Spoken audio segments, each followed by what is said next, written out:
Kawhi played all 4 practices and scrimmages leading up to the Olympics. Said he felt great. His coaches agreed. Then suddenly, Team USA pulled him from the roster. They said Kawhi respects that USA Basketball and the Clippers determined it's in his best interest to spend the remainder of the summer preparing for the upcoming season rather than participating in the Olympic Games in Paris. Oh, so his knee must have flared up. Are we sure about that? Why not mention that in your statement?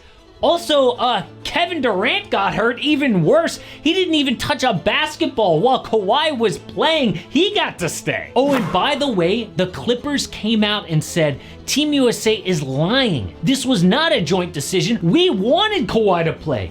So somebody is not telling the truth. And we are finally getting some answers. I mean, it was a controversy when Kawhi said he wanted to play. How could a guy who didn't even finish the NBA season play extra games? Hell no! There's no way! Well, there are 2 reasons for this. First, it was a full 3 months between Kawhi's last game and the Olympics. Plenty of time for him to heal up. Second, Paris is special. Several guys wanted to compete for the first time, like Stephen Curry. LeBron missed 2016 and 2020, but came back for Paris. So Kawhi wanted to play. Plus, it's low lift. I mean, you play like 20 minutes, you put up 12 points. So he showed up to camp, said all the right things, but 2 weeks before the games, got cut. Team USA says it was a decision made with the Clippers. Kawhi understands, but then the Clippers front office hit back.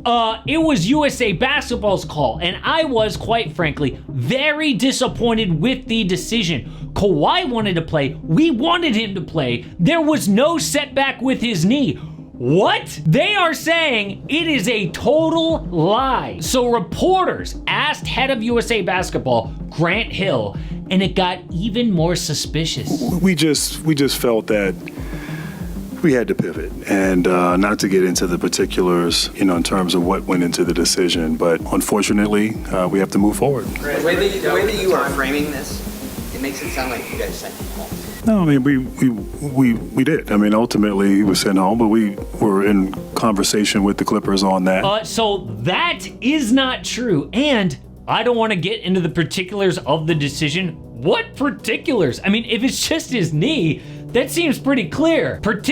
He is dancing around the truth. So to replace Kawhi, they go with Derek White. A huge shock because Finals MVP Jaylen Brown is just sitting right there waiting on the call, which brought up the first theory on what really happened. Jaylen immediately tweeted, "Hey Nike, is this what we're doing?"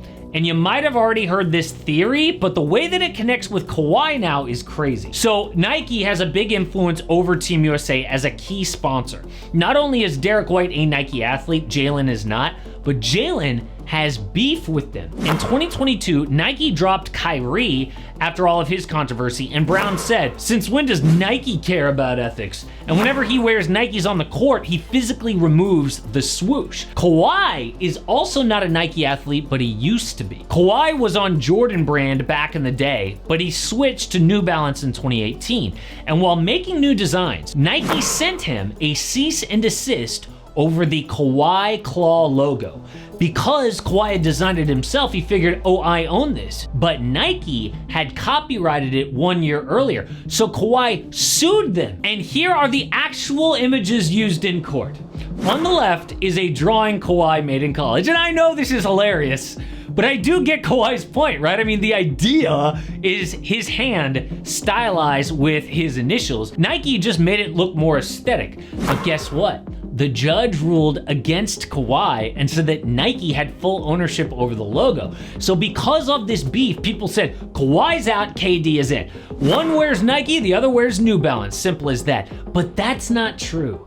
If Nike actually cared that much, they would have blocked him from making the roster to begin with. Another theory is the Clippers did make this happen. Sure, they deny it because they don't want to piss Kawhi off, but LA is moving into their new stadium next year. It is on Kawhi to get them to the playoffs, especially without Paul George.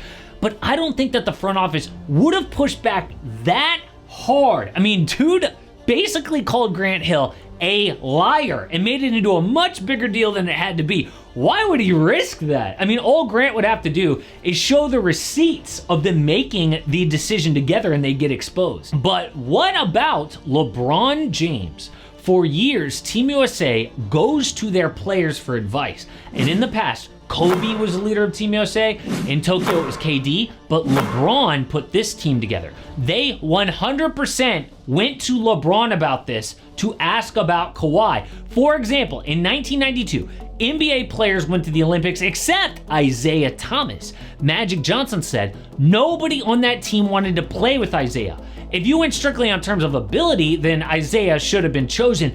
But who is saying we need this guy? Nobody. Michael Jordan got singled out as the guy who kept Isaiah off, but that really isn't fair. It was everybody. We all understood the camaraderie wouldn't be the same. Does that not sound exactly like Kawhi? Who is saying, do we need this guy? Obviously they don't. How many number one options can they have on this team? They have KD, they have Steph, and we all know last minute of a game, it's gonna be in LeBron's hands. So instead, when Kawhi's not even good for camaraderie either, we all know that, they said, let's get a role player in here to balance things out. And all you have to do is look at Grant Hill's later comments to The Athletic. The responsibility I have is to put together a team, and a team that complements each other, a team that fits, a team that will give us the best opportunity for success. At no point does he mention Kawhi's knee. And he can't, because the Kevin Durant injury would make it seem so hypocritical. I mean, why would he go to Paris? Because of politics. KD has a chance to win 4 gold medals, which would be a record for men's basketball. He's also USA's all-time leading scorer, and last Olympics, no stars wanted to go to Tokyo, but KD stepped up and won gold. And obviously, keeping KD was the right move. I mean, dude was amazing against Serbia in Game 1, but his calf strain was the same injury that caused an Achilles tear on the Warriors. Why let that slide but not Kawhi? Well, Gilbert Arenas says, because of all of this evidence, no one's gonna say it out loud, but we know what really happened with Kawhi. Grant Hill's, when his speech basically said he got cut. Yeah. It didn't sound like Kawhi decided to leave and he gonna get, it sounded like, yeah, we decided we were gonna go in a different way. Right. Means He's not a good fit. He's not a good fit. And Kawhi didn't have the relationships to overcome that. If this was about injuries, Kevin Durant would not be there. But he has spent years making friends with players off the court. He was on USA Basketball. Kawhi is more of a loner. He's like that guy on the team bus who's really talented but doesn't really hang out with anybody. So when they asked players like LeBron, nobody fought for Kawhi Leonard. It's sad, but USA Basketball has always been political. And they used his knee as an excuse to get Derek White, the role player that they actually needed. But we have already wrapped up another tournament this summer with the new NBA draft picks. We learned a ton from Summer League, and unfortunately, one big name looks like he might already be a bust.